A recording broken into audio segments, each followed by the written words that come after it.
It was a chilly autumn morning in Seattle. The sky was overcast with clouds and a light drizzle made the streets glisten. In the hustle and bustle of Seattle's fast-paced life, Emma Carter sat in her sleek black Mercedes, a corporate lawyer with a life that seemed perfect on the outside. At 30, she had achieved everything most people spend years chasing: a partner at a high-profile law firm, a luxurious apartment, and a reputation that opened doors.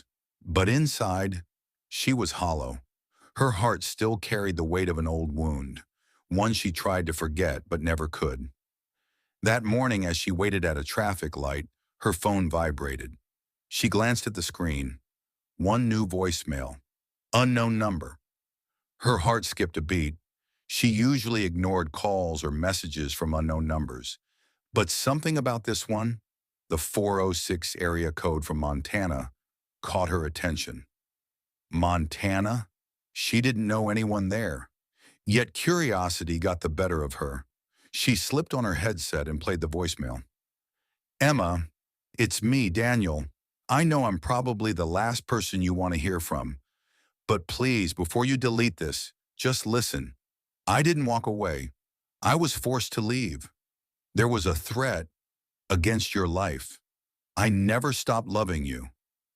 That voice, that broken, trembling voice, it was Daniel, the same Daniel she was set to marry 5 years ago. The same Daniel who vanished without a trace the week of their wedding. She had relived that day over and over in her mind.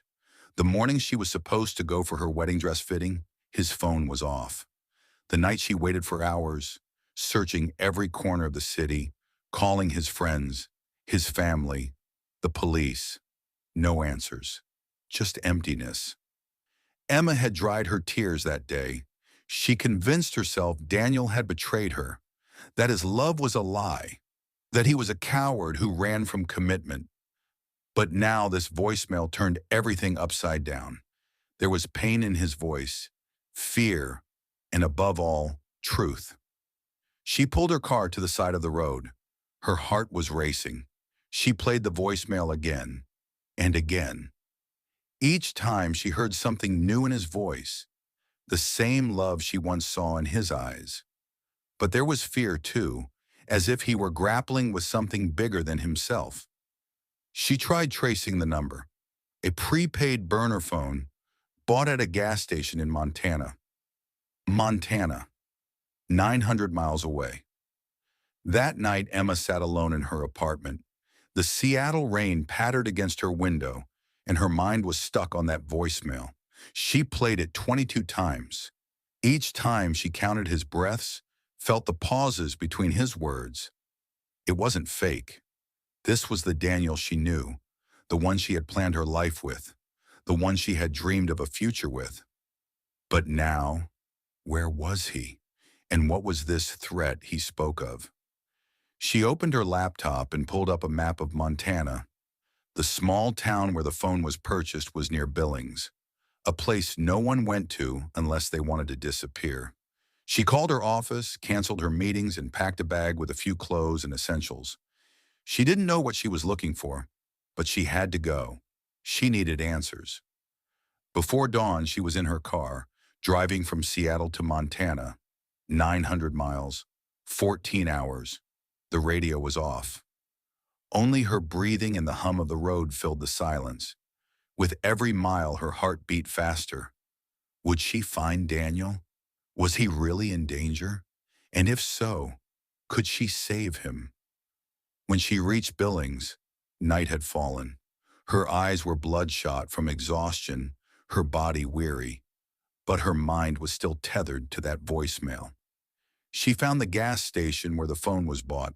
The clerk, a middle-aged man, didn't offer much. People buy burner phones here every day. I don't remember faces.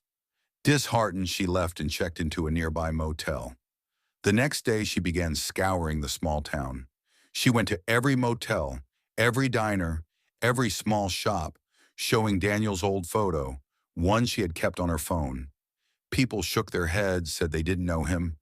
But then, in an old diner, an elderly woman studied the photo closely.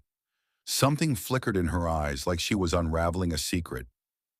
"That man," she said softly, as if sharing a confidence. "He comes here every Sunday, alone, quiet, always orders pancakes, scars on his hands, eyes like he's lost something big." Emma's heart pounded. "When does he come?" she asked. "Morning, around 8.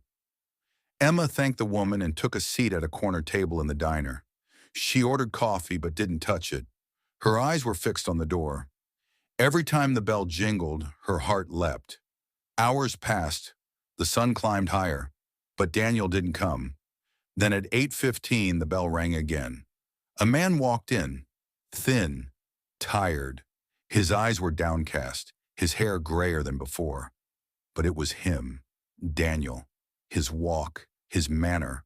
It was unmistakable. Emma's breath caught. She stopped herself from rushing to him.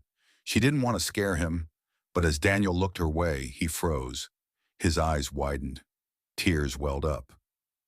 "Emma," he said softly, as if her name were a prayer. She was about to speak when the screech of tires pierced the air outside. 2 black SUVs pulled up in front of the diner. Doors flung open, and 4 masked men stepped out, guns in hand. "Get down!" someone shouted. Panic erupted in the diner.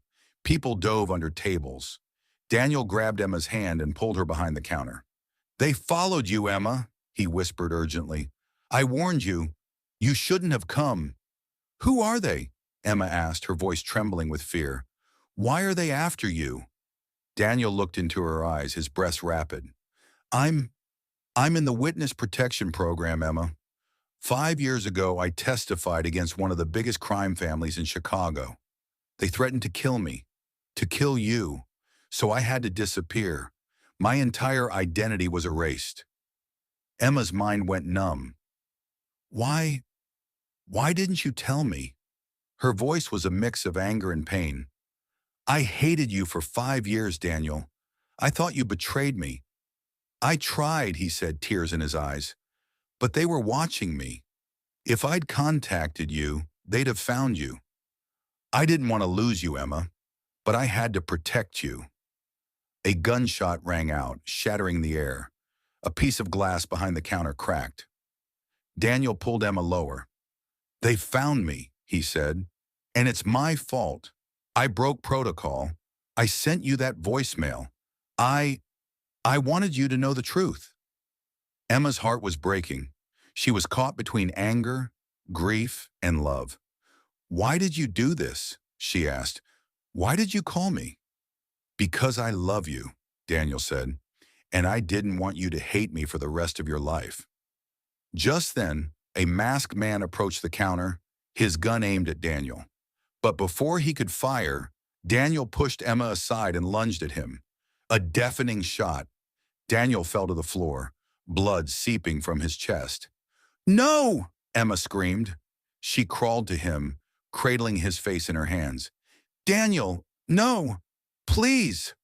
He looked at her, his eyes fading. "I'm sorry, Emma," he whispered. "I'll always love you." His breathing stopped. Emma sobbed, holding his face, screaming his name. Then police sirens wailed in the distance. The masked men fled, some caught, some escaping. The diner fell silent. Weeks passed. Emma returned to Seattle, but she wasn't the same. Her heart was shattered, but a new purpose had awakened in her. She quit her high-profile job. She poured her savings into a foundation, the Daniel Truth Project. It helped those who were victims of the system, those who never got justice, those whose stories went unheard. Every night alone, she listened to that voicemail. Daniel's voice was still with her. It was her inspiration, her love, her truth. Because behind every smile is a story no one ever tells.